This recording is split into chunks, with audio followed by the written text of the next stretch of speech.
Welcome, everyone. I'm Stéphane, a Finimize analyst here, an ex-portfolio manager. Welcome to the first panel session of the Modern Investor Summit. I hope you're as excited as Ludovic and I for this session. In this session, we're going to try to make sense of the macro landscape. I don't know if we can make sense of the macro landscape. I guess that's what we're going to talk about today. I'm here with a very special guest, Ludovic Subran, Chief Economist at Allianz. Before we start, just a few housekeeping rules. So, just if you haven't already, please introduce yourself in the chat box with your name and where you're tuning in from. I've actually made the move from Barcelona to our office in London, and I can tell you it's absolutely freezing. So I hope some of you are calling from a sunnier and warmer location. Something important, answer the poll you should see on your screen. So you should see a poll now or soon. And basically, the format for today will be a 30-minute discussion followed by 15 minutes. There you go. There you have the poll, followed by 15 minutes of audience Q&A. And don't forget to ask your questions in the Q&A box and upvote your favorite questions so that we can answer the most voted questions first. All right, so let's dive in. Ludovic, how are you today? I'm great. Very good. Very good. I feel that I'm sliding into Christmas mode every day a bit more, so it feels good after quite a horrid year in many aspects. So yeah, I feel good. Yeah, that's a good way to put it. So Ludovic, look, what a year 2022 has been so far. Inflation at 8%, a pretty serious energy crisis in Europe. We're going through the most aggressive Fed hikes, perhaps in history. Some tech stocks are down more than 60% from their highs. How did we end up in this mess, Ludovic? In hindsight, it's easier to say that maybe there is a causal chain or chain reaction between all these events. You have a lot of people that are talking about polycrises, overlapping emergencies, whatnot. I don't buy this explanation. I really feel that a lot of what crystallized in 2022 is a bit the consequence of the choices we've made over the past maybe 15 years when it comes to a zero or negative interest rates, maybe in the past 2 years with our response to COVID. And I remember the French president, on 15th or 16th of March 2020, he said something like, we will have no bankruptcy and no unemployment from pausing the economy for several months, right? And so I think, what I think is happening in 2022 is that because we wanted very mild recession, we wanted zero unemployment, zero bankruptcies in 2020, even though we did a very large experiment by putting the world on pause. I think we created a bit of the mess we have today, the higher debt, the higher inflation, the very large fiscal responses are, at least in the US, largely responsible for the inflation. The dependencies we've created over the past couple of years, but also the past 20 years are largely explaining why we have an energy crisis that is really hard to get out of. The fact that, we injected so much money, we threw so much money at the problem. The war against the virus was solved by putting a lot of money. Now we have a bit the correction on the financial market. So for me, 2022 is indeed, the wrong alignment of planets, if you will, but it is something that was in the making, at least the correction on the risky assets, which have been overperforming for so long. The fact that, yes, inflation was never dead, and that if you have a mix of negative supply shocks, that can be an energy shock, a trade shock, you can see a bit of inflation. So that's why 22 is one of the worst years on record when it comes to financial markets. There was literally no place to hide. I think 22 was also indeed the realization, at least in the US, that a lot of the COVID response created a lot of inflation, and now the Fed has to do the heavy lifting and play the vacuum cleaner. After presidents have played the helicopter money, now they have to do the vacuum cleaning of the excess money. And in Europe, yes, it's been a realization that what happened in 2014 in Crimea was just a drill, and that Putin was serious about invading Ukraine. And so the unfortunate situation, the war is is creating one of the worst energy crises since the 70s. So that's 2022. I think now we have a pretty good understanding about the size of the shock. And now we have maybe a pretty good understanding that we're going to have a form of a recession or muddle through zero growth. So maybe in that aspect, 22 has been a reality check. And so we maybe better equipped to navigate 2023 with more upbeat expectations. But again, the downside risks are still quite numerous on my list. So 22 is, we had the wonderful Trump-led 2021 recovery. It was amazing. We paused the world, we reopened. It was really working V-shaped all the way. 22 is, wait a minute, we don't have the fundamentals didn't change because we threw money at fighting the virus. And now we are back bare, if you will, to our, fights for globalization, for human rights, for mitigating climate change. All of that is really in our face. And I think that's what happened to market participants in 22. They saw that very vividly in their face. Thanks, Ludovic. I think there's a lot to unpack there in everything you say. So maybe we will go, one by one. But, just first, you say, it's been one of the worst year for financial markets. But, if I told you last year, same time, December 2021, that we would have inflation breaching 8%, that we would have the most aggressive Fed hikes, everything that's been happening this year in macro, and look, the S&P at the end of the day, it's down 15% from its high. Does that surprise you? In a way, I think, the macro environment has been absolutely awful. I started to be awful. I think actually we might see the worst still to come, when the interest rate hikes really start to spread to, the different sectors in the economy. But if you look actually, at like stocks particularly, they seem to be holding up pretty well, outside of kind of tech stocks. What's your view on the resilience of stocks? That's interesting what you say, because I think a year ago to this date, I was expecting some inflation because the reopening was inflationary in a way, because we have not invested as much as we should have in trade resilience somehow. So we knew there was supply chain related inflation. We knew that there was a bit of labor frictions. We knew a year ago that central banks were starting to be late because they wanted to be extra sure about the recovery. But what I didn't know, and a lot of the observers didn't know, is that Putin would be invading Ukraine and would create such a shock on the commodity markets. And what we didn't know either would be that this time around, the central banks will not save the day. I still remember very vividly 24th of February when Putin invaded Ukraine. I was like, shit, there's going to be some mess on the pipelines, right? So I was expecting the inflation backdrop was magnified. In my opinion, I was like, we're going to have a bit of additional inflation from the energy crisis. And we saw that the market was broken. Commodity traders even asked for support. It was really messy, really in the beginning. But I was expecting secretly maybe that central banks would yet again decide to save the day, just like they did for COVID. And this time around, they said, no, we have price stability in mind. So you, ministers of finance, you, fiscal policy, need to save the day. We're not going to do it. And I think that was the second turning point, and that happened very fast between February and May. Also because the US didn't have the energy crisis the same way. So they were more afraid about the cost of living crisis, but also because in Europe, the asymmetries between the countries were already very high.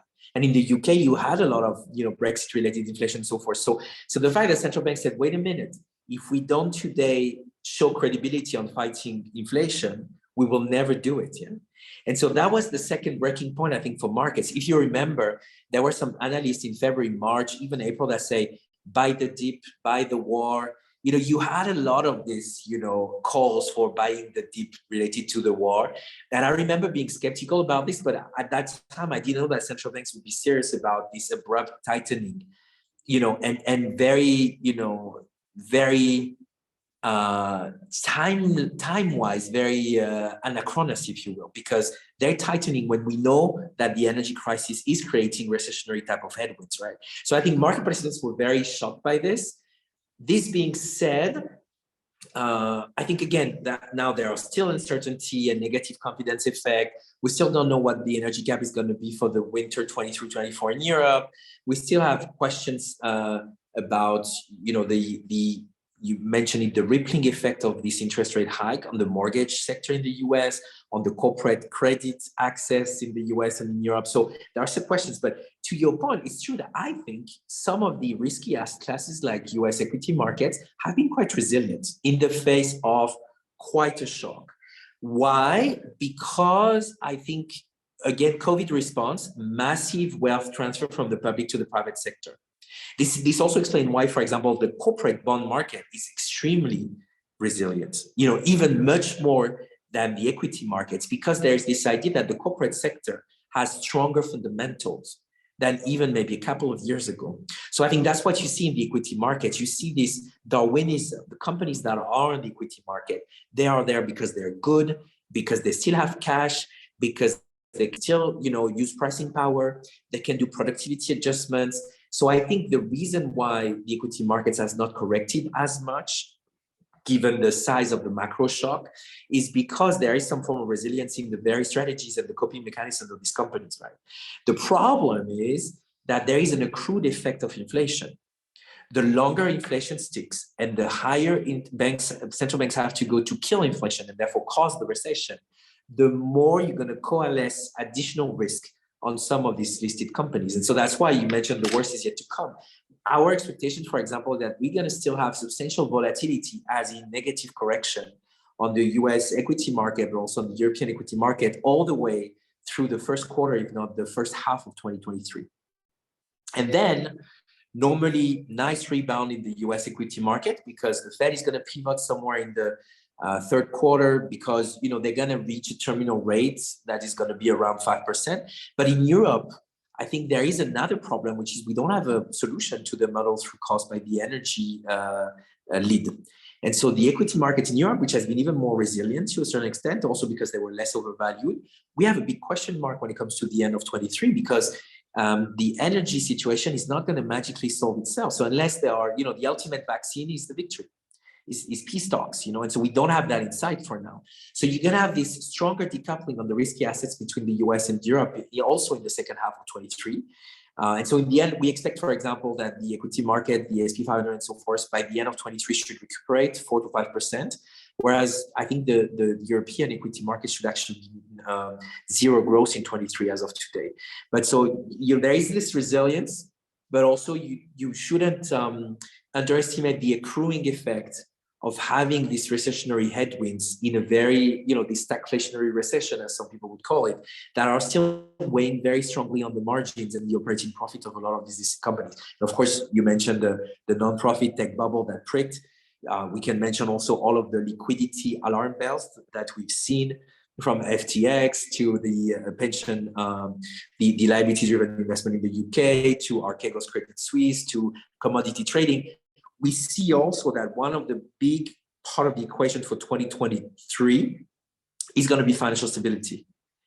Because the moment that central bank starts vacuum clean the excess money, you're going to see a bit where excesses were built. And so for the equity market, this is also something that is not going to come without a cost, especially for these highly leveraged companies for whom the interest rate shocks is still ahead.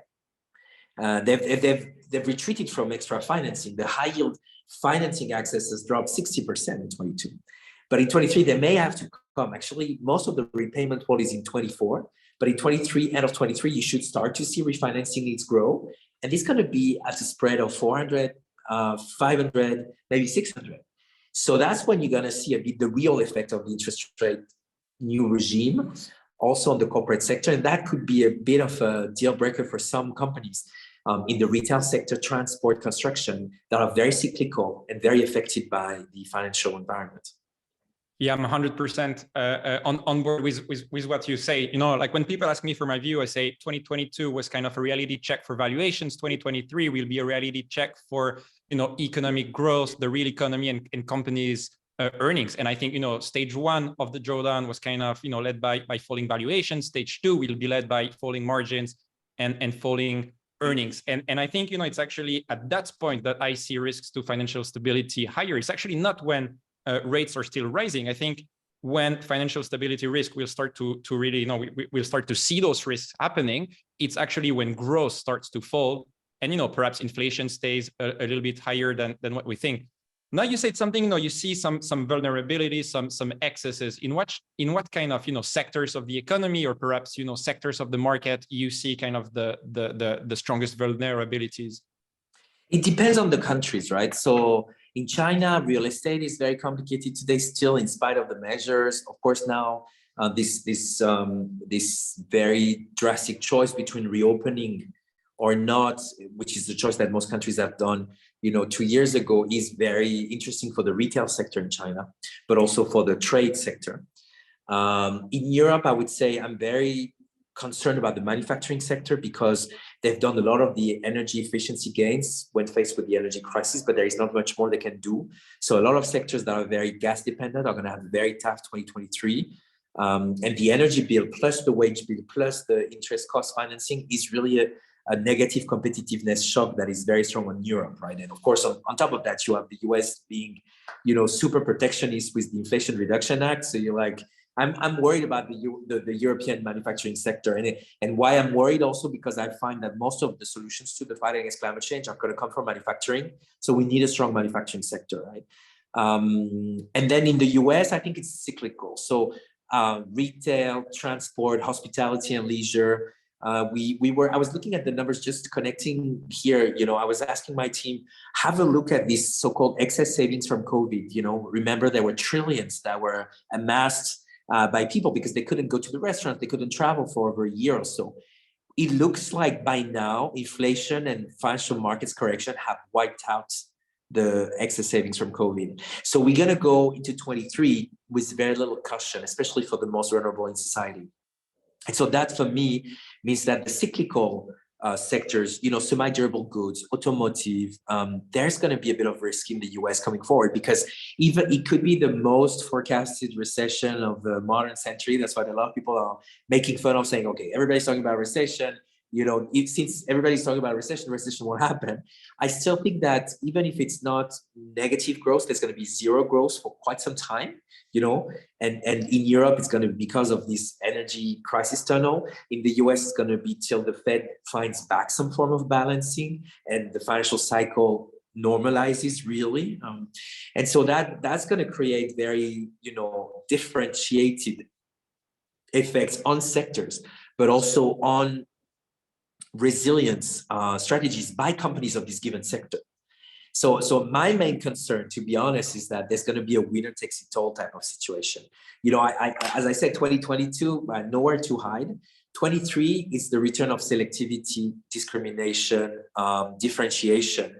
And so we're going to see in some sectors like retail, really a premium to the very strong actors, whereas the smaller ones, the SMEs, are going to be very affected by the increased, friction on the labor market and the decreased consumption by families in the neighborhood that are not going to be, going for the extra, car spare parts or whatnot to change. So there's going to be differentiation across sectors, but within sectors, there's going to be a lot of movements also there too between those that are that still have some pricing power and that are closer to maybe the upstream part of the sector, and those in the downstream that are not, in the best situation. I'll give you a number. We just wrote a piece on Black Friday, and we said, it was one of the most aggressive Black Friday in the history of the US in terms of hard discount on durable goods, because a lot of the retailers were so worried about the inventory gluts that they really slashed prices to be able to sell. So as a result, most of the retailers come out of Black Friday extremely vulnerable because they still have to manage their extra inventories. They still have to manage higher prices. They have issues with finding people. And so it's very interesting to see that the Black Friday for consumers has been a bleak Friday for retailers because they had to take a lot of risk to make it through the holiday season without too much inventory of a supply, And so that's the type of differentiation we're going to see. And of course, when you look at your portfolio, you have to look at what are the fundamentals that these companies have that makes them, be able to smooth some of the recessionary headwinds, some of the stagflationary headwinds, and what, of these companies have a harder time, hospitality, leisure, because maybe they are very driven by the confidence effects from the news. There is a feeling of self-fulfilling prophecy that we shouldn't put aside. When everybody talks about a recession, people start consuming less, and they start consuming less on discretionary spending. Yeah. And so that for me is where, for example, I would really be careful on how much of a momentum will we have in this sector in 23. Great, lots to unpack. Again, I just want to go back to something you said, which is that we're going to see a winner takes all, and I think it's fantastic if you can pick in advance the right winner and bet big on it, and you're right, and you make a lot of money. Of course, if you get it wrong, it's bad. So to make it a bit more practical for our Finimizers, what's the best strategy? I think you've got two strategies. If you think there's going to be a winner take all, one is don't put all your eggs into one basket and kind of diversify across kind of what you think is reasonable, but, without trying to pick that one winner. And the second approach is, high conviction approach. Let's go with my best idea. Let's run with it. What do you think, and here really, thinking about a conviction person. Audience. I'm a conviction person. I think you need to trust your guts, because what these companies have that makes them special. I've always, when it comes to picking stocks, if you want to pick stocks, which is by itself, I work for a company that is very active on asset management, right? Allianz owns PIMCO, and we own Allianz Global Investors. So we believe in strong convictions, right? Not passive investment. So I think this is, 23 and beyond is going to be a year that should prime convictions. So as a retail as an individual investor, if you don't get the advisory services by complex or big structures, you really need to trust your guts. You go for family-owned business that have shown resilience. You go with those that have higher pricing power. You go for value instead of growth, because there's going to be still volatility. You try to see how the companies that you invest in are putting in place something that is not too soft on the headwinds that are coming. How are they, for example, dealing with the fragmented world between US and China? How are they dealing with sustainability? Because this is a regulatory shock in the making, right? So I would be extremely, it requires more time, but I still think that there's going to be some good, bad, and ugly, like the movie. I think that you can pick the buckets well if you spend relatively if you spend analytical time looking at those fundamentals, because it's going to be, fundamentals are back. There is no reason why we're going to have a complete distress in 23, apart if we have yet another one of these massive shocks. So the real thing is, there are some companies that are doing really good in spite of the situation, and that are very strong in investment, capex growth, very strong in M&A, that are really going after opportunities. And you have other companies that are a bit sitting still and resting a bit on their laurels when the world around them is changing fast. So that would be for me a big triaging function, for example.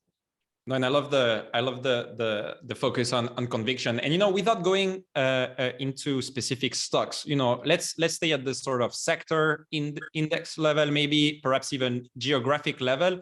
What are sort of three interesting investment ideas that you think could work well in 2023? Maybe that they could potentially access via an ETF or a passive product or something like that.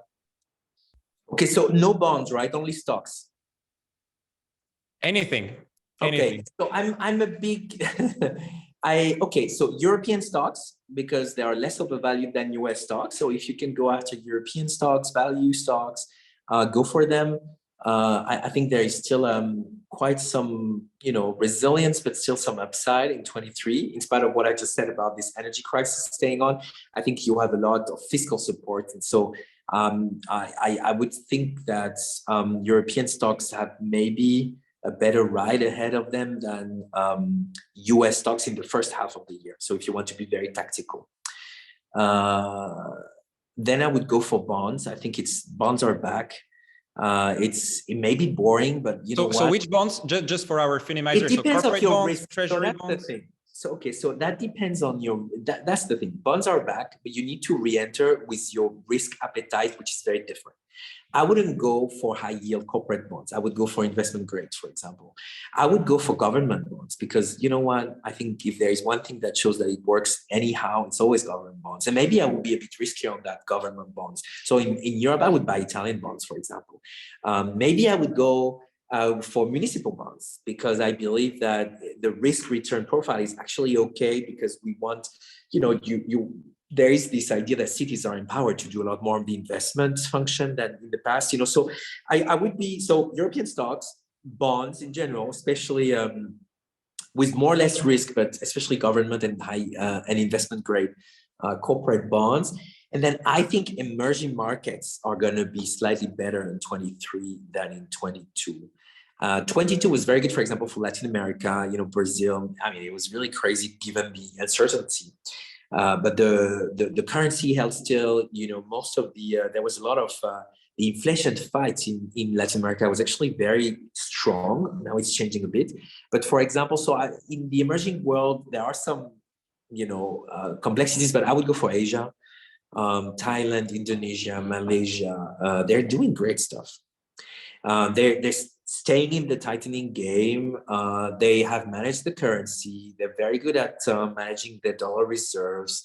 They're quite decisive when it comes to their policy mix to support their economy, but also find a story out of the energy crisis and the US-China rivalry and the whatnot. So I'm quite optimistic emerging market Asia in 2023. So European stocks, bonds, and EM. Yeah, awesome. EM, Asia, and bonds. As I said, I would go more for govies and investment grade, not high yield. Perfect. Thanks for precising. So one last question before we move to the Q&A.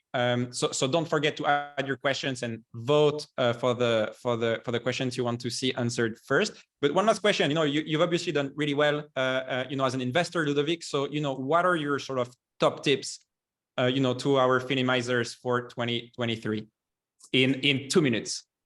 If you mean as an individual investor, right? Yes. You have to spend time. It's really the problem is I come from a country where financial literacy is very low, France. And I remember going to the US, working there, and I saw that people really actively manage the savings.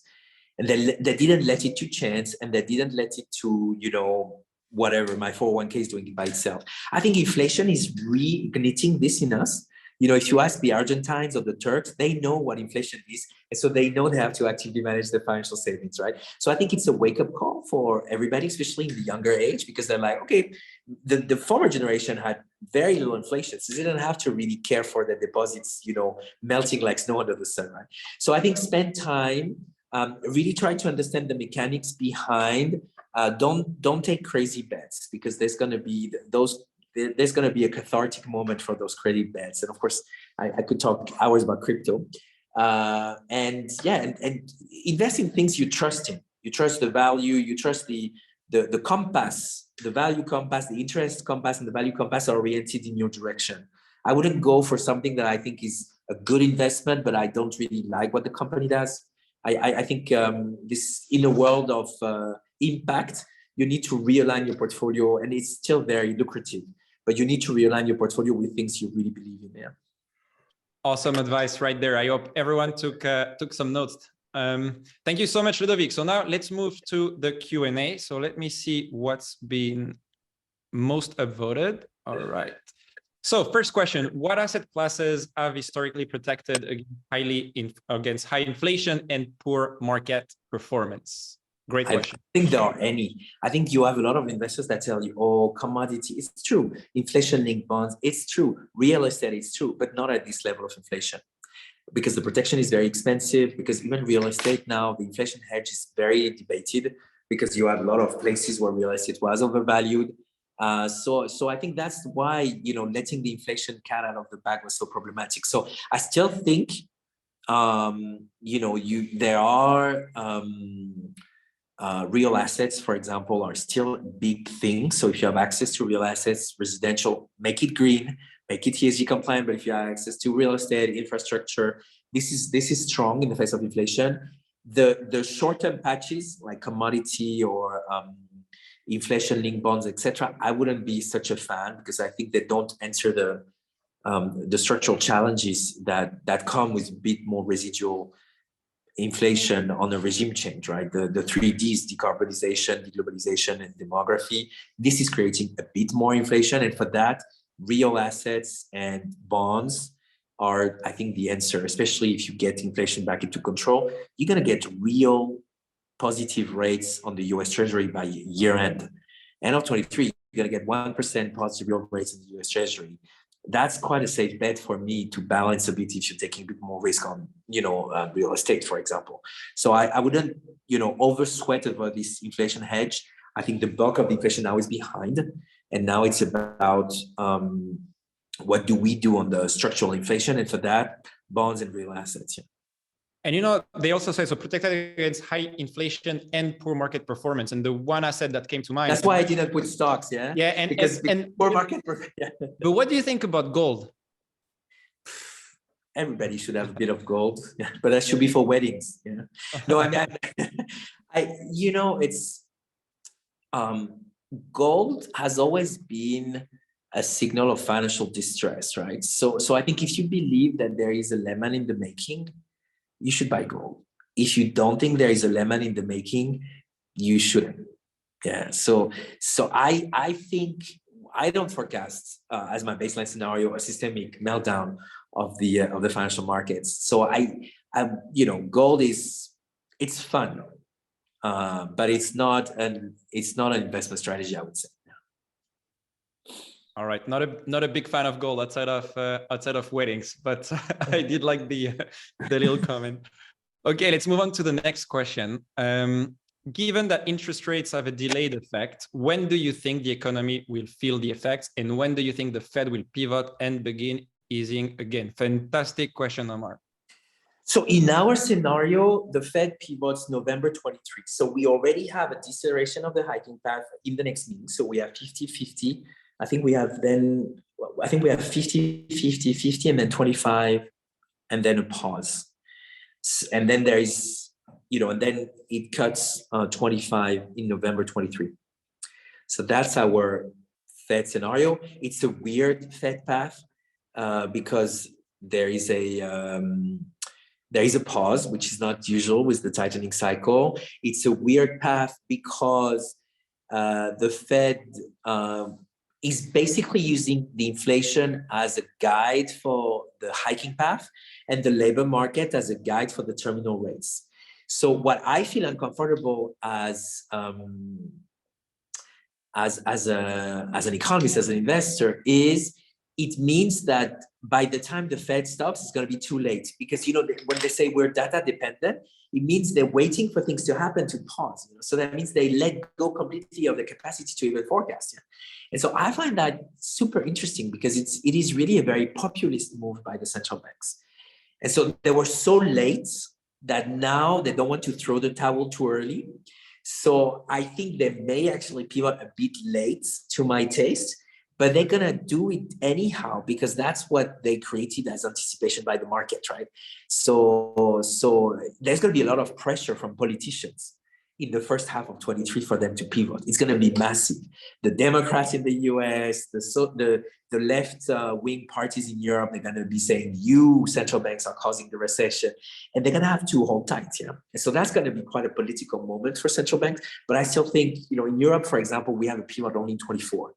So we have a pause that is even longer. But that's a weird tightening path, but that's a bit what you get from also this, weird backdrop against which you have to tighten. Because in Europe, the inflation is not created by over excess demand. And in the US, most of this excess demand is already eroding as we speak because of the inflation and the financial market correction. And so whatever you have next is really the Fed showing credibility till the end. So we do have a pivot still for the Fed in November 23.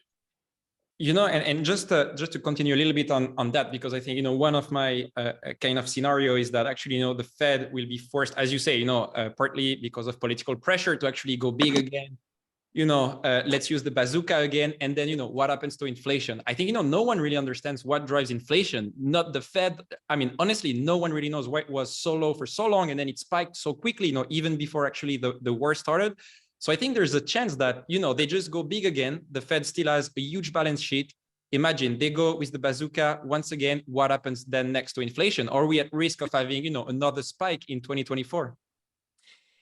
That's a good question. I think in the US, it's not very likely because for that you would mean fiscal and monetary to work hand in hand, right? That's really what created the Molotov cocktail of inflation, right? The checks that Trump wrote, the Biden super stimulus, and the Fed. I don't think this will happen at least till 24 because of the elections and the split house. The split Congress. In Europe, we could have a bit of a rebound of inflation because I think the ECB will not go as high as the Fed in terms of terminal rates.